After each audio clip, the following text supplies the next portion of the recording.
Buenos días, nosotros les vamos a presentar la embriología animal. Mi equipo es el equipo de embriología animal y tenemos, está conformado por Aleli, por Sherlyn, por Yuriko, por Dani, por Ale, por Carla, por Maite, por Mika y por Natalie.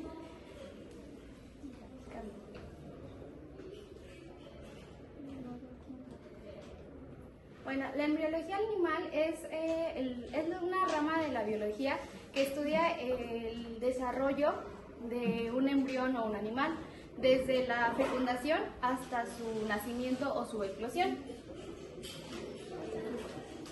Bueno, yo les voy a explicar un poco sobre las etapas, pero para esto debemos de saber un poquito dónde se encuentran las zonas del óvulo.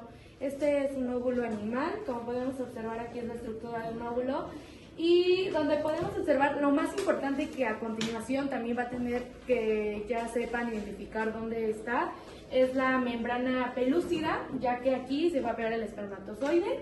También pues podemos observar la membrana vitelina, la corona rádica, que son estas bolitas, y los gránulos cortisales, que podrían ser las bolitas que están adentro de todo lo rojo, que se llama vitelo. Las manchas germinativas, pues las manchitas que podemos observar dentro de como frijolito. Este frijolito se llama vesícula germinativa y tenemos por último el primer corpúsculo polar. Así. Bueno, como número 1 de las etapas tenemos la capacitación espermática. Esto quiere decir que el espermatozoide va a sufrir cambios físicos y hasta bioquímicos para poder entrar al óvulo. Como número 2 tenemos el reconocimiento y adhesión. Pues el espermatozoide se va a unir a la zona pelúcida, como ya les había comentado anteriormente, donde se ubica.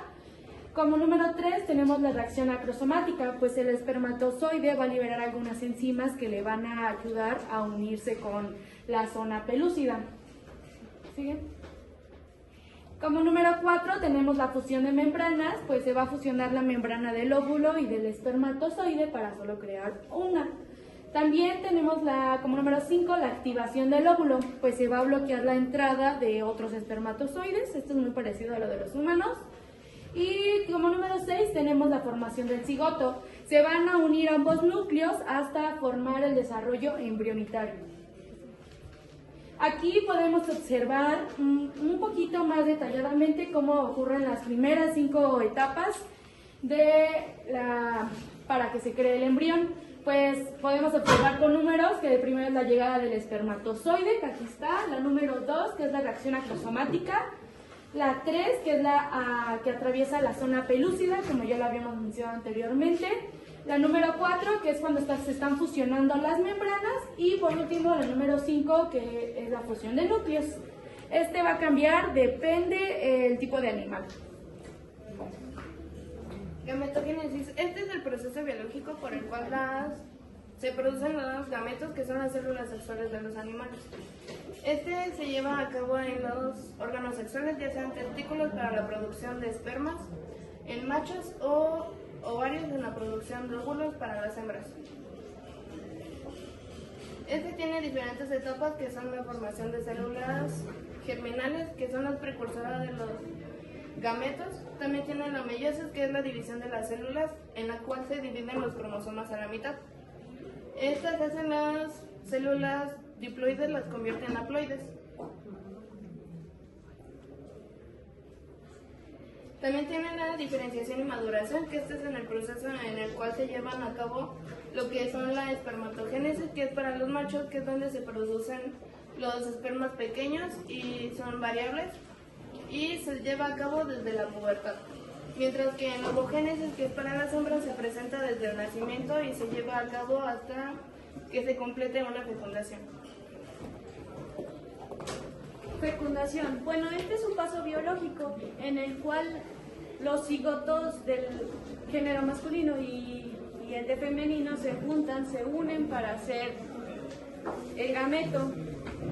Este es un proceso muy importante, ya que si no existe fecundación, por ende no sale ningún embrión y pues no da la importancia y se tendría que volver a reiniciar. En la fecundación está dividida, tiene dos tipos. Una es la externa y otra es la interna. Bueno, la externa es un ejemplo claro, es muy dado en los animales acuáticos. Por ejemplo, en los peces, cuando se van a reproducir, la hembra suelta sus huevos y el macho los fecunda, pero esto es afuera. Esto tiene algunas consecuencias muy graves, ya que pueden ser que no terminen su fecundación, ya que hay muchos depredadores que se los comen o simplemente por el ambiente en donde estén no es adecuado para ellos.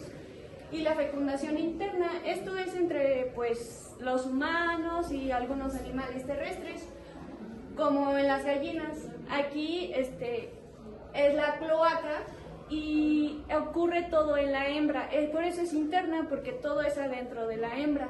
En la externa todo es, digamos que en el ambiente, en el exterior. Aquí pues bueno, alguna virtud es de que está más protegido, aunque no hay tanta fecundación como en la externa. Una virtud de la externa es que hay más huevos que son fecundados, en esta no. En esta son pocos, pero pues pueden salir. Bueno, yo les voy a hablar sobre segmentación, que es la división de células para formar una estructura de un organismo. Esta se divide en cuatro, que son la ovoplástica, que se divide por la mitad, y cuando se divide por la mitad se vuelven células más pequeñas, pero cuando no se divide correctamente hay células más grandes y más pequeñas. La otra es la meroplástica parcial, que solo una parte del huevo se divide porque hay mucho vitelo. El vitelo es el alimento que hay dentro del huevo. Radial, las células resultantes se organizan de manera simétrica en relación con el eje del embrión, común en equinodermos y anfibios. En espiral, las células se posicionan en forma espiral formando una rotación, y esto se ve en algunos caracoles.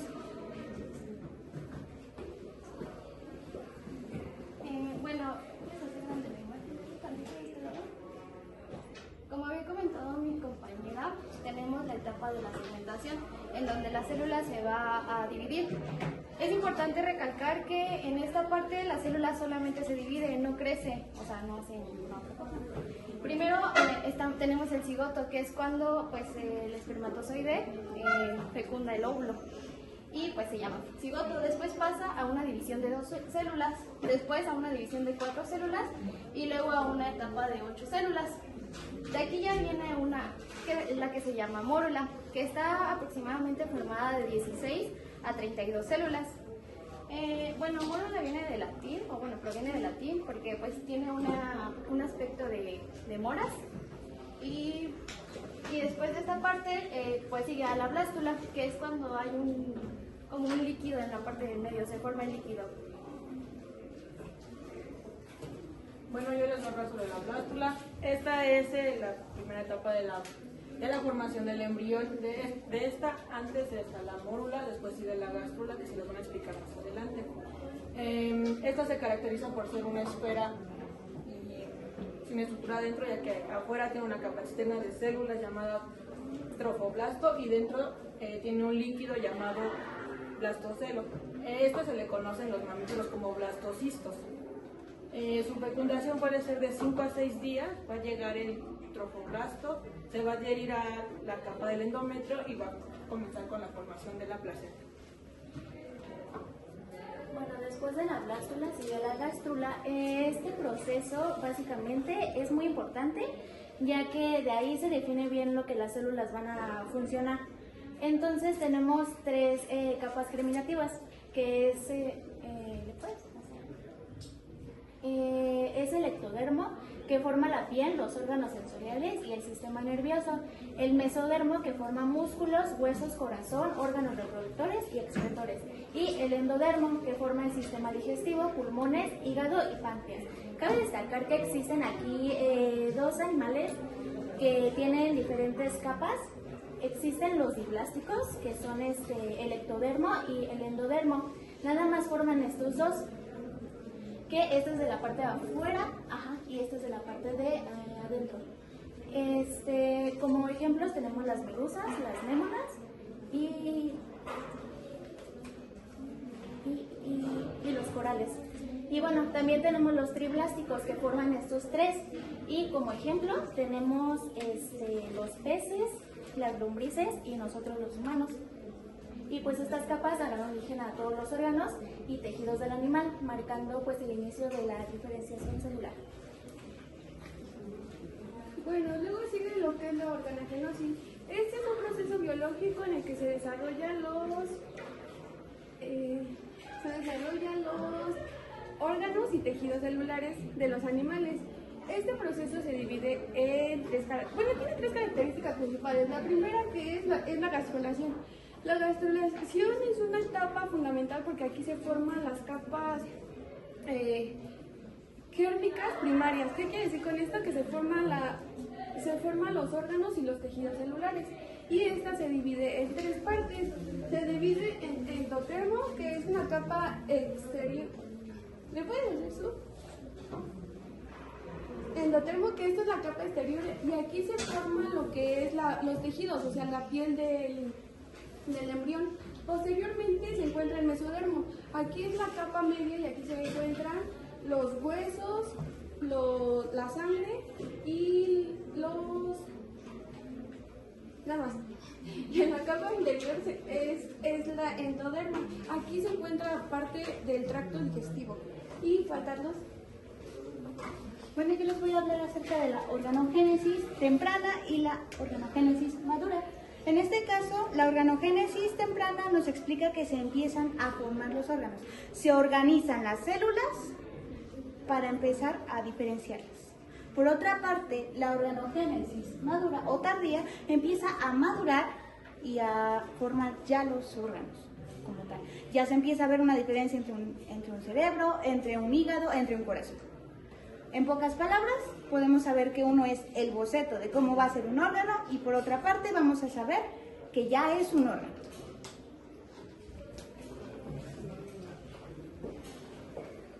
Bueno, yo les voy a presentar las aplicaciones en la biotecnología. En este apartado, pues me llamó mucho la atención en un artículo que es Quimeras Macacumanas, aspectos científicos y consideraciones. Esto fue creado o experimentado por el Dr. Juan Carlos Ispizua Bermonte y su equipo compuesto por 24 científicos que vienen de Estados Unidos, de China y España. La previa de este experimento es de la rata y el ratón. ¿Por qué? Porque se ha estado haciendo creaciones de órganos de ratón a la rata de páncreas, y siguiendo esta misma como guía previa se intentó hacer en cerdos y humanos, pero por la diferencia de genes no se logró lo que ellos querían. Y bueno, dijeron, pues ahora vamos a intentarlos con los que tenemos más parentesco, que son los monos, en este caso el macaco, porque los demás, que son los gorilas, chimpancés, todos esos, no los pueden hacer o no los pueden utilizar por cuestiones éticas, como que estén protegidos. Y aquí les hice una metodología de cómo lo hicieron. Y la primera es selección de embriones. Los embriones se incuban en una incubadora de embriones, que esta regula su temperatura, su dióxido de carbono, que a su vez regula el pH, su oxígeno, humedad, y los monitorea, porque dentro de los primeros días y hasta el día 19 se tiene que ver cuántas células crecen. Y aquí también se da la eliminación de la zona pelúcida, que previamente mi compañera ya les indicó dónde estaba o dónde se encontraba. Y el segundo es preparación de células humanas. Aquí se le van a implantar células humanas que son los troncales pluripotenciados, que comúnmente se conocen como las células madres, pero se van a potenciar. Y bueno, ¿por qué se van a inyectar estas células? Porque se autorrenovan, que quiere decir que se van generando muchas y muchas células. Esto lo hacen para transferir y transformar sus células en nuestros órganos de nuestro cuerpo, ya sea células del corazón, del cerebro y el hígado, y es lo que queremos lograr. Y microinyección de células humanas, aquí ya en los embriones se inyectan las células para poder empezar a cultivar. El potenciadas es para que se especifiquen en los órganos, porque el objetivo de este experimento es crear los órganos en los animales para transferir a nosotros. Y cultivo y seguimiento, aquí como les digo, se les tiene que tener un seguimiento de primer día a 19 días. Digo 19 días porque los resultados nada más llegaron a los 19 días. Y aquí en cultivo y seguimiento se monitorearon 132 embriones inyectados. Y en el análisis de resultados tenemos que de los 132 embriones, 91 sobrevivieron 11 días, 12 hasta los 17 días y 3 hasta los 19 días. Estos, si bien no son números favorables, se determinó, o los resultados fueron, que el porcentaje de la célula humana en el embrión, que fue del macaco, fue del 7% total, más que los anteriores experimentos de seres humanos. Y vieron la comunicación entre células de especies de humano y macaco.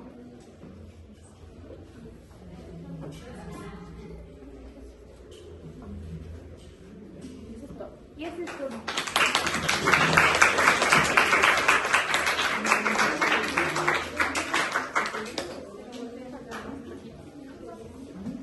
Van a producir el video.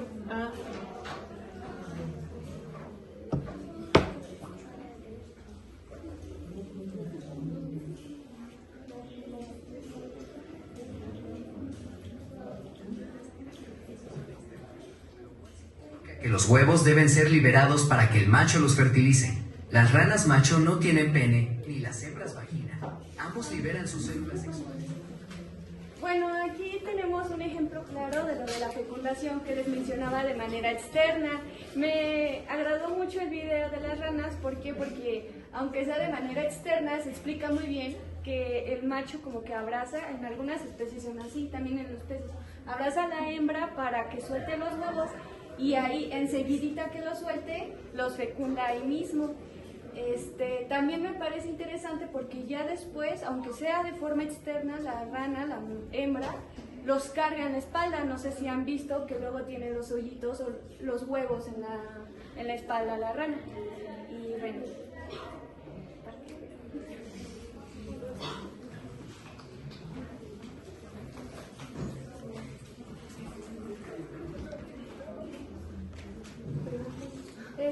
Pues a continuación esperemos que nos hagan unas pequeñas preguntas que hayan formulado en nuestra presentación.